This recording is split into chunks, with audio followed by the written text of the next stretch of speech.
Baik Bapak Ibu Guru, terima kasih atas waktunya. Kita mulai meeting kita pada pagi hari ini. Bismillahirrahmanirrahim. Assalamualaikum warahmatullahi wabarakatuh. Waalaikumsalam warahmatullahi wabarakatuh. Wabarakatuh. Alhamdulillahirabbil alamin wa bihi nasta'inu wala umuri dunya waddin. Asyhadu an la ilaha illallah wa asyhadu anna Muhammadan abduhu wa rasuluh. Bapak Ibu Guru sekalian, pertama-tama marilah kita panjatkan rasa syukur kita kepada Allah Subhanahu wa taala yang telah memberikan taufik, hidayah serta inayahnya sehingga pada pagi hari ini, pada kesempatan hari ini kita masih bisa bertatap muka di dunia maya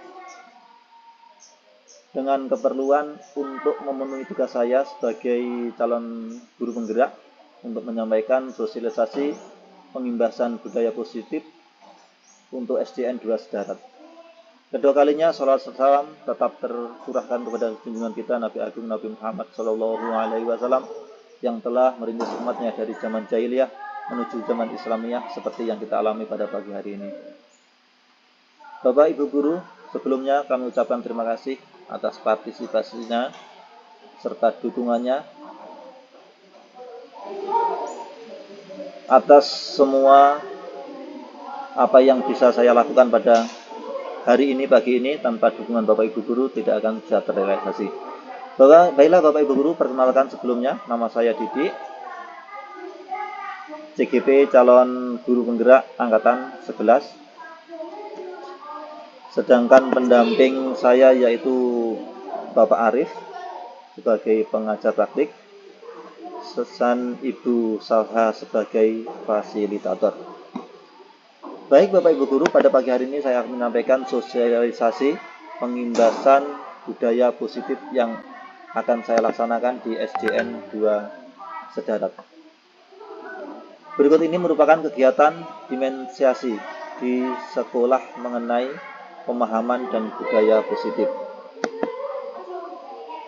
Sosialisasi budaya positif. Berikutnya, apa yang dimaksud dengan budaya positif? Budaya positif di sekolah ialah nilai-nilai atau keyakinan-keyakinan dan kebiasaan-kebiasaan di sekolah yang dilakukan agar murid dapat berkembang menjadi pribadi yang kritis, penuh hormat dan bertanggung jawab. Sedangkan konsep utama budaya positif yang pertama yaitu perubahan paradigma belajar, yang kedua yaitu disiplin positif, yang ketiga adalah kebutuhan dasar manusia, yang keempat adalah nilai kebijakan universal, berikutnya yaitu 5 posisi kontrol guru, yang keenam adalah keyakinan kelas, dan yang ketujuh adalah segitiga restitusi. Pembelajaran dengan paradigma baru. Pembelajaran dengan paradigma baru dirancang dengan prinsip pembelajaran yang diferensiasi, sehingga setiap siswa belajar sesuai dengan kebutuhannya berdasarkan dari tahapan perkembangan untuk mewujudkan profil belajar Pancasila. Adapun daripada skema profil belajar Pancasila, yaitu yang pertama beriman, bertakwa kepada Tuhan Yang Maha Esa dan berakhlak mulia. Yang kedua yaitu mandiri. Yang ketiga adalah bernalar kritis. Sedangkan berikutnya adalah berkebinekaan global, gotong royong, dan kreatif. Berikutnya yaitu miskonsepsi tentang teori kontrol. Yang pertama adalah ilusi guru mengontrol murid. Yang kedua adalah ilusi bahwa semua penguatan positif, efektif, dan bermanfaat. Berikutnya, ilusi bahwa kritik dan membuat orang merasa bersalah dapat menguatkan karakter. Teori kontrol yang berikutnya adalah ilusi bahwa orang dewasa memiliki hak untuk memaksa. Yang berikutnya adalah perubahan paradigma. terbagi menjadi dua, yaitu stimulus respon dan teori kontrol. Pada stimulus respon meliputi yaitu relasi atau kebutuhan kita sama, semua orang memilih hal yang sama. Yang berikutnya, kita mencoba mengubah orang agar berpandangan sama dengan kita. Berikutnya yaitu perilaku buruk dilihat sebagai suatu kesalahan. Yang ketiga yaitu orang lain bisa mengontrol saya. Yang keempat, saya bisa mengontrol orang lain. Yang kelima, pemaksaan ada pada saat rujukan gagal. Sedangkan yang terakhir yaitu model berpikir menang atau kalah. Sedangkan mencakup daripada teori kontrol diantaranya yaitu yang pertama, realisasi atau kebutuhan kita berbeda. Yang kedua, setiap orang memiliki gambaran yang berbeda. Yang ketiga, kita berusaha memahami pandangan orang lain tentang dunia. Yang keempat, semua perilaku memiliki tujuan. Yang kelima, hanya Anda yang bisa mengontrol diri Anda sendiri. Yang ketujuh adalah Anda tidak bisa mengontrol orang lain. Yang kedelapan, kolaborasi dan konsensus menciptakan pilihan-pilihan baru. Yang terakhir, model berpikir menang. Yaitu makna daripada disiplin. Kata disiplin sering dihubungkan dengan peraturan atau tata tertib, juga dengan hukuman. Padahal itu sungguh berbeda, karena mereka tentang disiplin positif tidak harus dengan memberi hukuman. Justru itu adalah salah satu alternatif terakhir, dan kalau perlu tidak digunakan sama sekali. Dalam budaya kita, disiplin dimaknai sesuai yang dilakukan seseorang pada orang lain untuk mendapatkan kepatuhan. Kita cenderung menghubungkan kata disiplin dengan ketidaknyamanan. Disiplin berasal dari bahasa Latin disciplin, yang artinya belajar. Disiplin ini mengacu pada disiplin diri untuk bisa bertanggung jawab terhadap apa yang dilakukan sesuai dengan nilai-nilai yang diyakini. Yang berikutnya, sebagai pendidik, tujuan kita adalah menciptakan anak-anak yang memiliki disiplin diri sehingga mereka bisa berperilaku dengan mengacu pada nilai-nilai kebajikan universal dan memiliki motivasi intrinsik bukan ekstrinsik. Sedangkan nilai-nilai kebajikan universal meliputi yang pertama yaitu nilai-nilai kebajikan universal adalah nilai-nilai kebajikan yang disepakati bersama, lepas dari suku bangsa, agama, bahasa, maupun latar belakang. Yang kedua, nilai-nilai kebajikan adalah sifat-sifat positif manusia yang merupakan tujuan mulia yang ingin dicapai setiap individu. Sedangkan teori motivasi, jenis motivasi terbagi menjadi dua bagian, diantaranya yaitu intrinsik dan ekstrinsik. Terkait dengan teori motivasi, yaitu menghindari ketidaknyamanan atau hukuman. Yang kedua, untuk mendapatkan imbalan atau penghargaan dari orang lain. Yang ketiga, untuk menjadi orang yang mereka inginkan dan menghargai diri sendiri dengan nilai-nilai yang mereka percaya atau motivasi internal. Juga tujuan disiplin positif. Sedangkan hukuman meliputi tidak terencana atau tiba-tiba. Yang kedua, murid tidak tahu apa yang akan terjadi, tidak dilibatkan. Yang ketiga, bersifat satu arah, guru yang memberi, murid atau yang menerima. Yang keempat, berupa hubungan fisik atau psikis. Sedangkan konsekuensinya, yang pertama yaitu terencana atau disepakati bersama murid. dan guru. Yang kedua, murid tetap dibuat tidak nyaman. Ketiga, sikap guru sebagai monitor, misalnya murid mengobrol waktu pembelajaran. Maka murid kehilangan waktu bermain karena harus menyelesaikan tugas ketertinggalannya. Sedangkan yang berikutnya adalah restitusi. Proses menciptakan kondisi bagi murid untuk memperbaiki kesalahan. Yang kedua, proses kolaborasi yang mengajarkan murid untuk mencari solusi sendiri. Sedangkan hukuman dan penghargaan maupun hukuman adalah cara-cara mengontrol perilaku seseorang yang menghancurkan potensi untuk pembelajaran yang sesungguhnya. Menurut Kott, secara ideal, tindakan belajar itu sendiri adalah penghargaan sesungguhnya.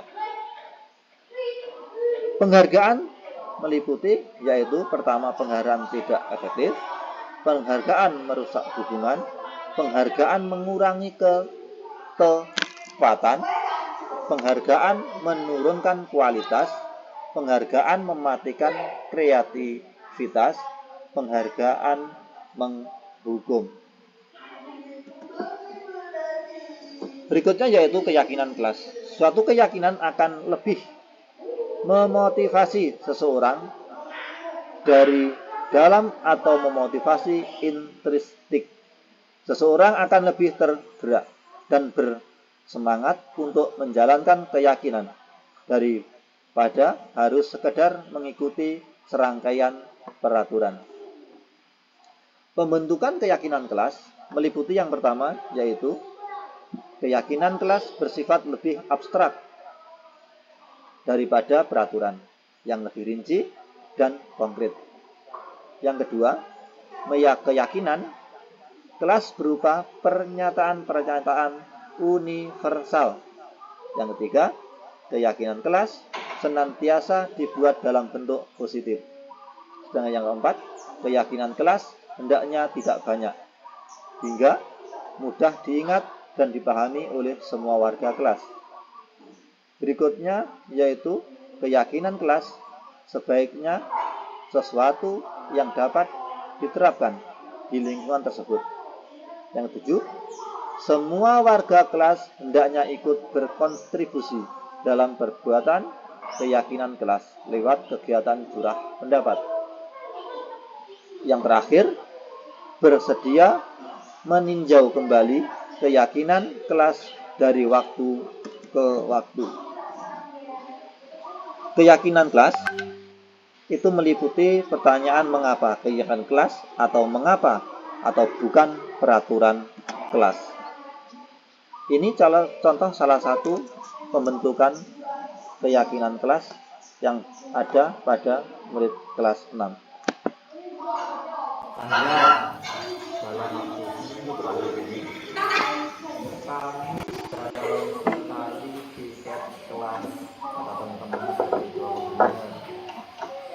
salah benar. Nah, berarti kamu tidak memang kata teman kamu tidak bisa kelas. Kira-kira kalau teman kamu tidak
kesegaran dan 15 menit sebelumnya pada saat jalannya.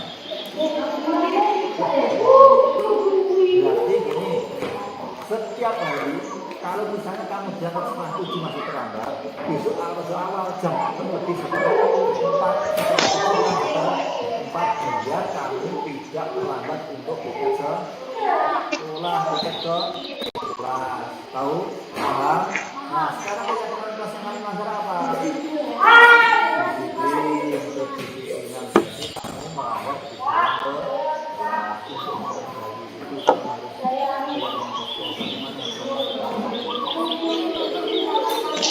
itu semua harus terus lebih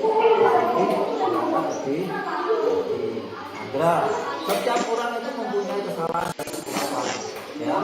Tapi kalau sudah tahu saya salah dan sudah diingatkan, berarti harus berhenti.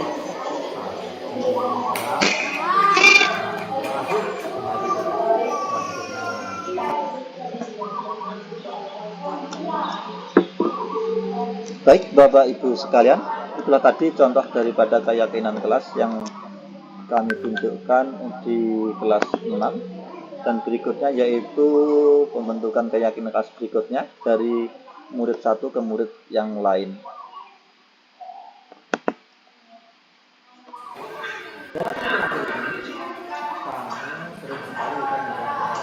Salah benar, salah kok benar jangan banyak ini. Nah, berarti kaidah materi antara kira-kira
Baik Bapak Ibu, demikian lagi dua contoh daripada pembentukan karakter anak tentang keterkaitan dengan keyakinan kelas. Yaitu berikutnya, kebutuhan dasar manusia adalah segala sesuatu yang kita lakukan untuk mendapatkan apa yang kita inginkan. Seluruh tindakan yang kita lakukan memiliki tujuan tertentu, dan semua usaha terbaik yang kita lakukan adalah dalam rangka agar kebutuhan dasar kita terpenuhi dengan baik. Ada 5 kebutuhan dasar manusia. Yang pertama yaitu bertahan hidup. Bertahan hidup meliputi yaitu bersifat fisiologis daripada eksternalnya, makanan, pakaian, serta tempat tinggal, kesehatan, psikolog, dan keamanan. Yang kedua adalah kasih sayang dan rasa diterima. Saat diterima, diperdulikan sebagai pekerjaan kerjasama, menjadi bagian dalam kelompok. Yang berikutnya yaitu penguasaan. Penguasaan yaitu harga diri, keinginan untuk dianggap memimpin, berprestasi, diakui, didengar, ataupun pengakuan atas kemampuan. Yang keempat, kebebasan. Setiap manusia mandiri, memiliki pilihan, mencoba hal baru, mengendalikan arah dirinya.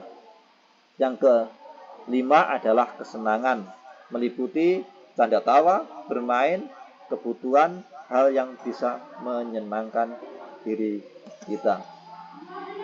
Sedangkan 5 posisi kontrol guru yaitu sebagai yang pertama adalah penghukum.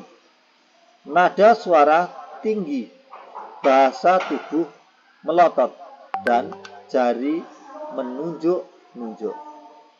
Itu mencerminkan daripada kontrol seorang guru dalam hal menghukum. Yang kedua adalah membuat rasa bersalah. Nada suara seolah-olah melas, rasanya halus, rendah,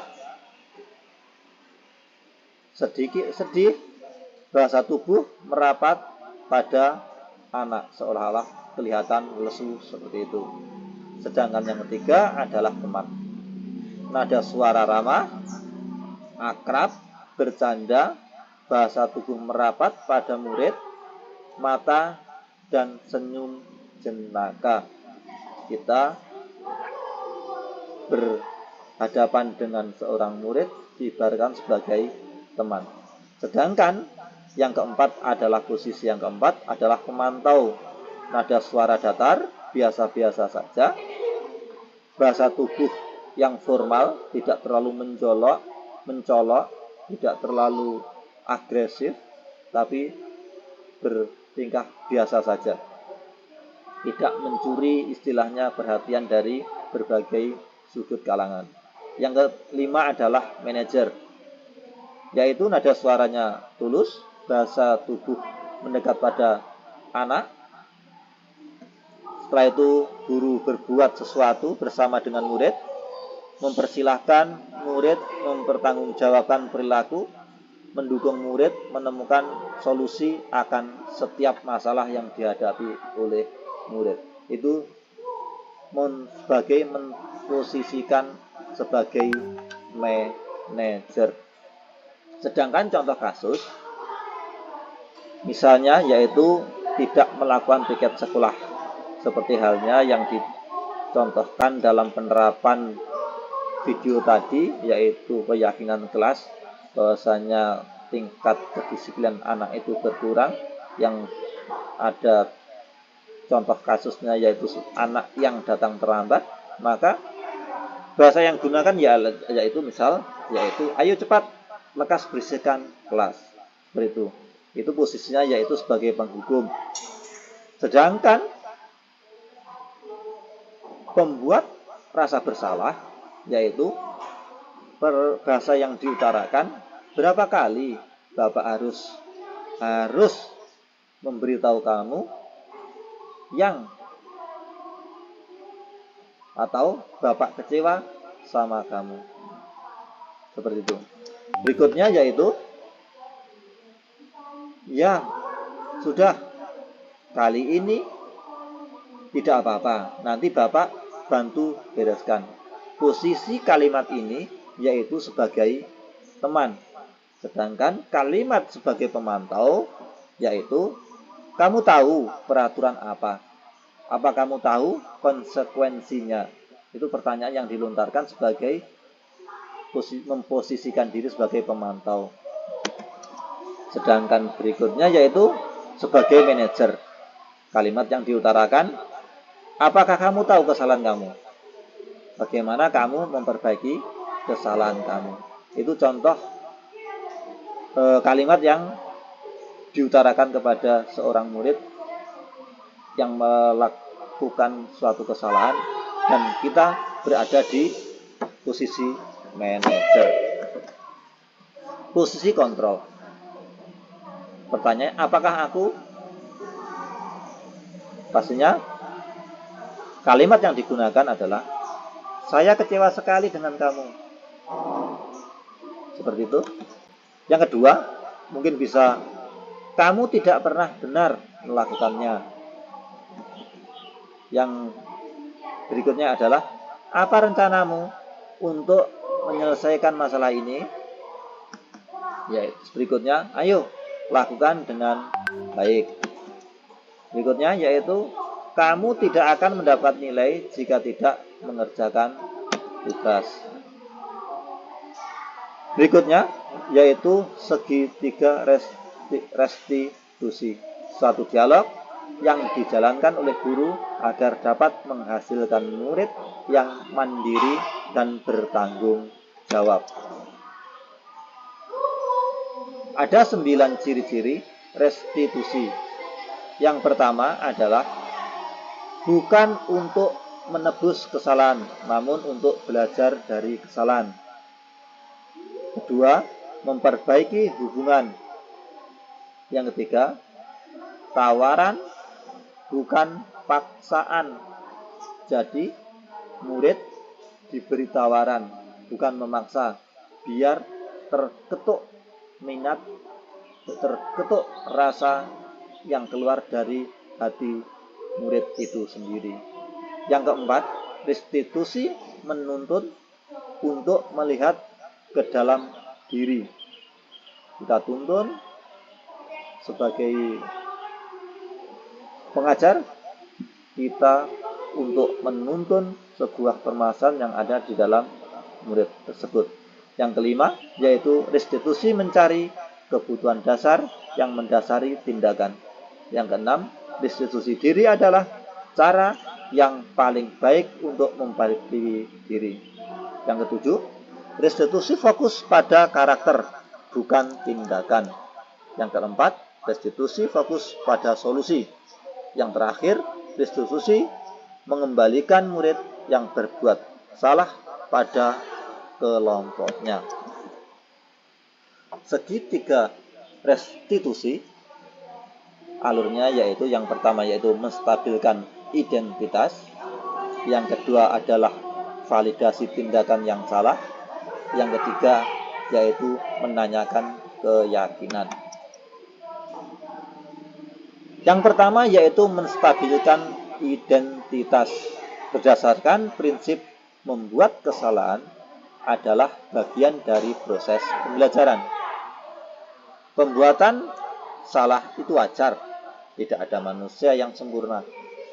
Satu pernah melakukan kesalahan seperti itu, yaitu bapak atau ibu guru tidak mencari siapa yang salah, tapi bapak ibu guru mencari solusi dari permasalahan ini. Kamu berhak merasa begitu. Yang kedua yaitu validasi tindakan yang salah. Berdasarkan prinsip setiap perilaku berupaya memenuhi suatu kebutuhan, yaitu kamu pasti punya alasan mengapa melakukan hal ini. Itu pertanyaan yang perlu diutarakan. Untuk mengetahui perilaku berupaya memenuhi suatu kebutuhan. Pertanyaan kedua, apakah hal kamu bisa melakukan hal yang lebih buruk dari ini? Yang ketiga, kamu patut bangga pada dirimu sendiri karena kamu telah melindungi sesuatu yang penting buatmu. Yang keempat, kamu melakukan karena mempertahankan sesuatu yang penting bagimu. Yang ketiga adalah menanyakan keyakinan. Berdasarkan prinsip teori kontrol bahwa pada dasarnya kita termotivasi secara intrinsik. Pertanyaannya ialah, apa keyakinan kelas itu? Yang kedua, nilai apa yang telah kita sepakati bersama? Yang ketiga, seperti apa gambaran kelas yang ideal menurut kamu? Berikutnya, kamu ingin menjadi orang seperti apa? Itu untuk menawarkan keyakinan kelas. Berikutnya yaitu kegiatan segitiga restitusi. Kasus yang pertama ya sudah diutarakan di video yang pertama tadi adalah seorang murid dalam minggu terakhir ini sering tidak terlambat sehingga tidak membersihkan kelasnya.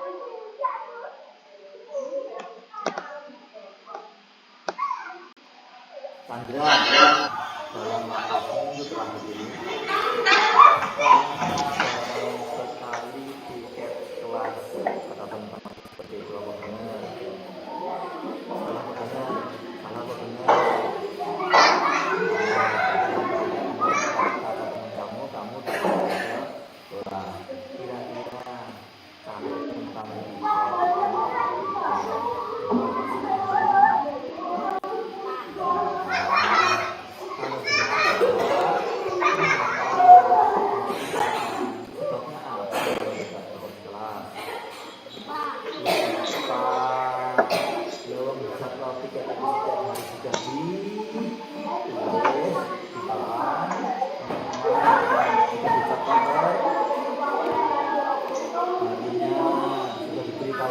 ingat, bisa lupa. Ngapa kok lupa?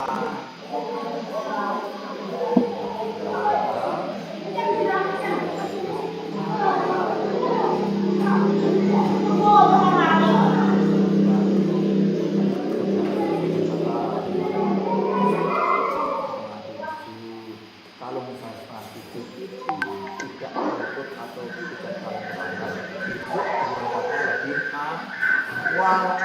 Perjalanan dari sini berapa menit? Mau berapa menit? Janji ke sejarah 15 menit, 10 menit ada nggak perjalanannya?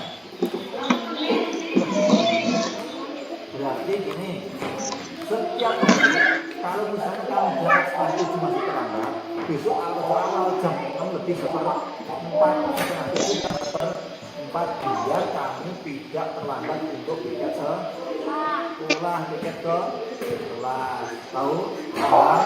Nah, sekarang keyakinan kelas yang kamu melanggar apa? Disiplin, kedisiplinan. Jadi kamu melanggar disiplin ke kelas.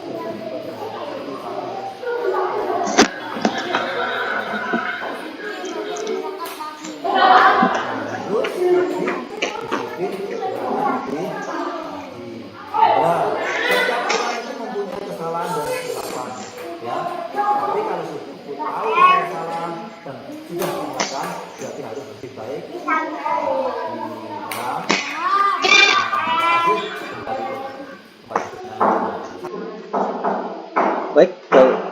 Baik Bapak Ibu Guru sekalian, itulah tadi salah satu kasus yang terdapat di dalam kelas 6. Tadi tahapan-tahapan kegiatan segitiga diskusi untuk memecahkan kasus yang ada di sekolah di kelas kami.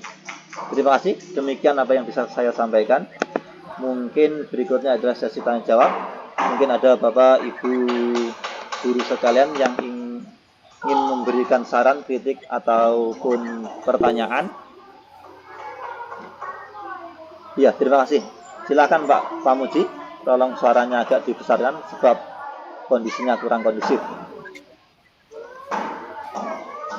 Terima kasih Pak Didik atas waktu yang diberikan. Saya ucapkan terima kasih banyak atas pengetahuan yang diberikan kepada kami. Apresiasi yang sangat positif dari kami. Adapun yang ingin saya tanyakan, apakah kira-kira segitiga restitusi itu juga efektif diberikan di kelas bawah, Pak Didik? Terima kasih. Terima kasih Pak Mamam. Sudah kami bukakan slide berikutnya, yaitu terkait dengan segitiga restitusi Pak Mamam. Segitiga restitusi ini bisa dipakai di kelas bawah maupun di kelas atas, dikarenakan daripada runtutan cara mengatasi daripada permasalahan. Yang pertama yaitu menstabilkan identitas. Cara yang ini adalah mencari seluk-beluk permasalahan pada anak itu sendiri. Maka cara ini bisa dilakukan di kelas bawah maupun di kelas atas. Dari mulai TK juga bisa, mulai SD kelas 1, 2, 3 bisa, 4, 5, 6 bisa, SMP maupun SMA. Dari perjalanan segitiga restitusi tadi, yang pertama yaitu menstabilkan, yang kedua yaitu validasi tindakan yang salah, yang ketiga adalah menanyakan keyakinan kelas. Ini adalah salah satu runtutan daripada untuk memecahkan suatu permasalahan yang ada di dalam setiap persoalan di kelas Bapak Ibu Guru semua. Seperti itu Bapak. Terima kasih Pak Didik, sangat mencerahkan. Ya, terima kasih Pak Mamam atas pertanyaan, saran maupun kritikannya. Dan mohon maaf Bapak Ibu Guru karena waktu yang terbatas pada hari ini. Dan apabila di lain kesempatan kita bisa sharing bersama, apabila ada kekurangan yang tidak bisa disampaikan pada hari ini, saya mohon maaf yang sebenar-benarnya. Lain waktu tolong penyempurnaan daripada sesi yang saya sampaikan hari ini. Jadi karena waktu yang terbatas, mungkin presentasi pada pagi hari ini saya akhiri cukup sekian, dan apabila ada kekurangan saya mohon maaf. Akhirul kalam, wassalamualaikum warahmatullahi wabarakatuh. Waalaikumsalam warahmatullahi wabarakatuh. Assalamualaikum warahmatullahi wabarakatuh.